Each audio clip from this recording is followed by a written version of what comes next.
when people start talking about filing a copyright on your music or filing anything for that matter, do your eyes start to gloss over and your vision starts to tunnel and you go off into a distant world thinking about this and that, but anything but filing paperwork?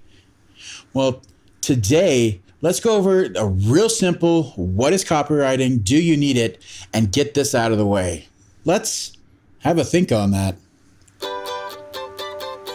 Hey everybody, welcome to today's episode. Today is a great episode. We're gonna make it really fast just so that you can understand as a newer artist or somebody that's been doing this a while and find yourself tripping over this time and time again.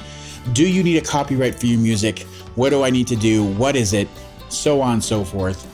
And this subject comes up over again and again and again, and it just becomes one of those hurdles that makes people not want to do anything at all. It's a reason not to put music out. It's a reason not to write and record or do anything.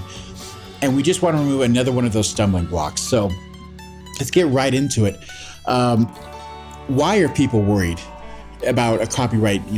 They've been told by, so-and-so, or they've heard it, second or third hand that they have to have a copyright because somebody got ripped off or somebody lost a bunch of money, whatever it may be. But the main thing that people are worried about is having things that they've created being stolen from them. So that's a legit fear. We all understand it. It's a part of the society we live in, and it's a real reality that we have to deal with. But the thing that we need to get deep into is that, and we'll talk about this more as we go forward, maybe there's not such a big worry. Maybe it's not something that should be on your mind, especially early in your career. But that's a big reason people start talking about this. Is something gets stolen from me? Do I need to be, covering my bases so I don't miss out on some huge opportunity or, somebody rips me off? And those are really the number one huge reasons, and then of course, people have been told, it's just tradition. You're supposed to copyright your music. You need to do this. But let's move on to, when do you actually need a copyright? So we go from these things that give us this angst, this reason, we need to do this. We've been told we need to do this, but when do you actually need a copyright?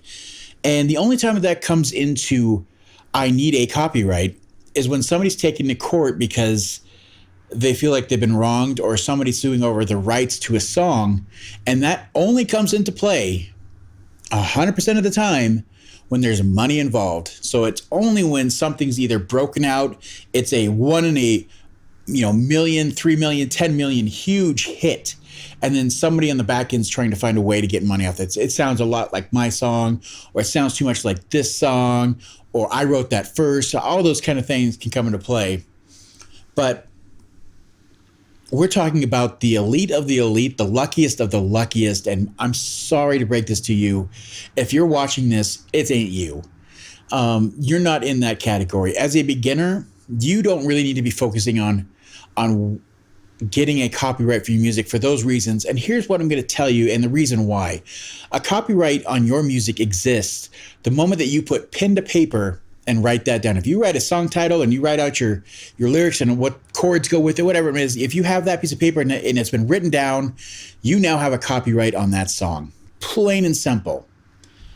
So really, you shouldn't be thinking about this at all in the beginning of your career. Just getting music out there, just writing things, just getting them done is what you need to be focusing on.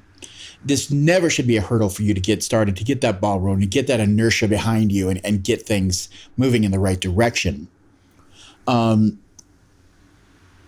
So that's number one to take away from this is you don't need a copyright. And the second that you write something down, you actually have that copyright, so you don't even have to worry about that. Now, as you move forward in your career, as you start putting out music, there's things that are going to cover this for you, but the time to get a copyright, to actually start filing these kind of things, is so much later in your career and so much different circumstances that I guarantee you're in now, that it's something you really don't have to worry about. And the big thing about that is having that official stamp. If you're in America, it's from, the copyright.gov, or if you're in another country, it's from your, whatever you file your copyrights with. And to get, something copyright on your intellectual property. But the whole thing is that you have that official stamp. So when it goes into court, or if there's something that comes up where you have to fight for the rights of something, you can just say, hey, here it is. Here's the date. Here's the stamp. Here's the seal. I've got it. So if you're getting popular and you're getting very big at some point, you usually have a manager or somebody who's taking care of that work for you, who's getting things copyrighted and covering you on the back end.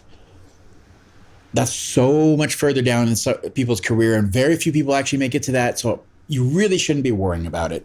Now, those are the times that you need a copyright and when you should start really be focusing on them. If you're entering into a contract with management or somebody, and start to talk about these things if you're in that stage of your career. If not, let's talk about why it really doesn't matter anymore. And a big thing when I was coming up, and especially anybody from the late 50s up through the 2000s, we were always told about a poor man's copyright. And the whole point of doing a poor man's copyright is this exact reason. What I just told you is, this has always been true. If you wrote something and had it on paper and you created this intellectual property, this work that you created, it's copyrighted instantly. But you need that what? You need that timestamp. You need that date. You need something official. So a poor man's copyright, what we always were told, and it was true, is that if you made a recording of that, put it on either what it was, a tape, in the early days, you got a record press of it, or a tape or a CD, whatever you could do to get a copy of this song, or you could write it out and put all the notes in the song and the title and all that stuff and just mail it to yourself. You're then using the United States Post Office or whatever post office you have, and that's giving you a time and state, and all of that is official. It's got something on there. You just leave it in there, never open it, and that's got the date on it, and it's official. It's a copyright. I mean, you have a time when it was done. If somebody comes to you and says, I wrote that, and you have, no, well, here's a copy of something I have. It's in this envelope, hasn't been opened. It's got the official date from the U.S. government. And that's why they called it a poor man's copyright. And that's not what I'm telling you to do today, because like I said, what this is all about, why it doesn't matter anymore. What has happened since we've moved into this digital age where we're all able to find some way to record ourselves. Maybe not the top notch, maybe you don't have any money to do that, but you do have a phone. I don't care who you are, you have some way to record what you're doing. And every time you make a recording, be it with your phone or using a DAW on your computer or some kind of interface, that file creates a timestamp with it. Now you can always save that, mail it to yourself, put it away. Boom, free copyright, and it's taken care of. Again, I'm not a lawyer. None of this is, of course, taken from me. As that guy said, it's not going to stand up in court, but that's just telling you right now, that's enough for you in the beginning. If you think that you need more, if you really, really want to go deep into this and you just want to cover all your bases and you have extra time, and the key thing is extra money that you aren't going to need to put towards other things, because there are many more things you should be focusing on and putting your efforts towards and your finances and your resources in.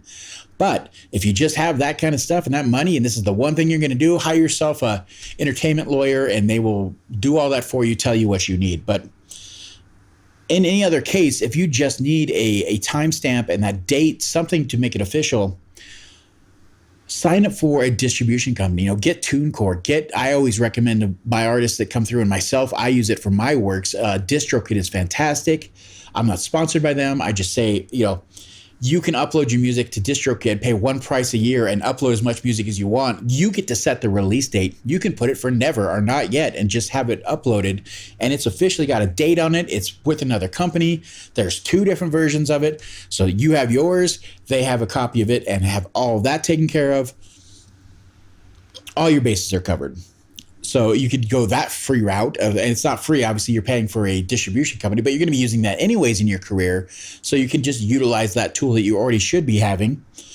Another thing you can do, if you really have to do it for free, make an audio copy of it, or you can make a video with it, or whatever you want to do, just a video of you playing that song, and you can upload that to YouTube. You don't have to put it out to the public. You just make it private, and then it's up on the YouTube server, and it has a date attached to it and everything. Again, another form of a copyright.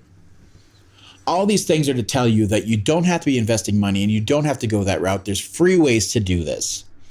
Now, moving past that, if you, like I said, one of those people that just has the resources, time, and money, and you just want to get this done because you have to have that peace of mind to know this is done, and maybe it's your bucket list item. It's the one time you're going to do it, and just to feel like you've accomplished something, you want to know that it's copyrighted with the US government or with whatever government you're part of, the way to do that is go to copyright.gov and then just scroll down to where you can figure out where you're going to enter a work and do that. The cost for a single piece of work, if it's just one song, $35 to file per song. I recommend if you have more works going at a time, like you're doing one album, up to 5 to 10 pieces of work, 5, 10 up in that area, I think. I'm not sure if there's a limit on it, but there's a discount rate of $55 if you do all of those at once. That's a great way to go if you go in that direction. But just go to copyright.gov and that's the way you can do it. File, pay your money, and it's no matter what, that's always covered. I believe it takes anywhere from 3 to 6 months for that to come back to you, get your official paperwork, all that kind of stuff. Usually it's electronic now, so that really covers everything there. So if you got the money and that it's gonna make you feel better, go ahead and do that. But again, you don't have to. That's the main point of this. Just be sure that you have something covering your bases. Like if you've distributed, you put it out in the world, it's already covered, you're taken care of, you're already on the copyright. Don't let people fool you, and please don't let this be something that holds you back. So that's all there is for today. We're keeping it really simple, really short. Just want to make sure that you know this and you can move on to the next thing in your career and focus on what's important. If you have any questions, just get a hold of us. Please, if this helped you at all, give us a like, get subscribed. We do stuff like this all the time, and we'll see you on that next one. Bye.